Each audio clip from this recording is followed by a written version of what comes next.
Tricycle driver Pilason sang ginbuno sa Nakasiliana. Samtang sa Bacolod City, tricycle driver gintapungol sang pareho nga driver bangod sa away sa nabaton nga ayuda.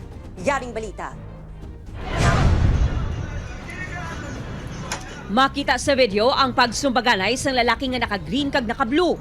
Sang natumba na ang naka-blue, ginsipa ini sang isa pa ka lalaki.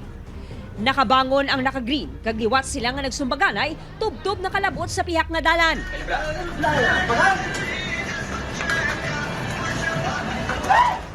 Kuha ang video sa Barangay Villamonte, Bacolod City.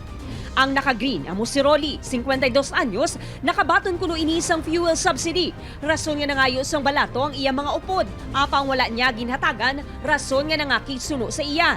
Mga ayo Porta Ang isa kay tindak ka kadua. Kuliyam ko lang kadua mo. Kaya ano kay why na? Ibakal ko cellphone. Di kay ako man yan. Amo pag gusto lang ko kung di ko mata kay ako na yan. Depensa sa naka-blue, nagbalos lang siya sa naka-green. Way man to pangayo. Dam way na pangayo niya. Hindi sa mag-istorya sang tsaktobi mo. Mga jok-jok na la adlaw-adlaw daan kasi gina sila di jok-jok. Siya ang unang tapungol sa akon, nakalikaw ko mo na oh. Kunya nagbalos man ko eh. Nakaagom sa pila sa butkon kag agtang si Rolly. Tolerate no sa kinagamo i-kuan gay di pangibabaw gid ang karinong kagkatawhay. Pilason, ang 37 anyos nga tricycle driver nga si alias Nel matapos ginbuno sa Barangay Robles, Nakasiliana. Ginatudlo nga sospek ang iya mismo tiyo nga si alias Lito, 65 anyos. Nagainom-inom ang biktima sang ginkatuan sa sospek kag ginbuno sa paa kay iban nga parte sang lawas. Away sa toda ang ginalantaw rason sang pagpamuno suno sa kapulisan.